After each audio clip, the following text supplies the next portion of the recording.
পুলিশের লাঠির আঘাতে আহত বাইক চালক। প্রতিবাদে মেলাঘর পঞ্চপাণ্ডব এলাকায় সড়ক অবরোধ। গতকাল রাতে নাগা পয়েন্টে চেকিং এর নামে পুলিশি হয়রানির অভিযোগ। প্রতিবাদে রাস্তা অবরোধ করে এলাকাবাসীরা।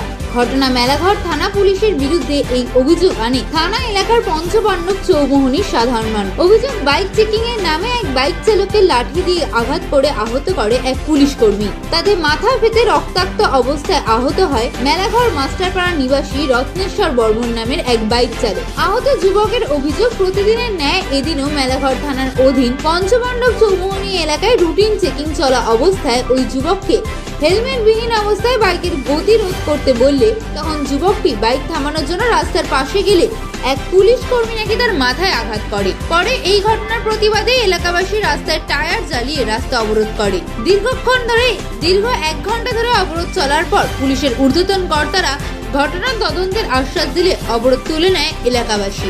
লাইসেন্স টাইসেন্স যা আছে সবকিছু আছে, কিচ্ছু চাইছে না। এখন আপনারা কি চাইতেছেন? আমি চাইতেছি সুষ্ঠু বিচার চাই। সুষ্ঠু বিচার মানে কেটে মাথার বাড়িতে এটা কেটে তাহলে কি আনতে এমন মাথার বাড়িতে মাথা ফাটালে পুলিশ রাস্তা অবরোধ করছে।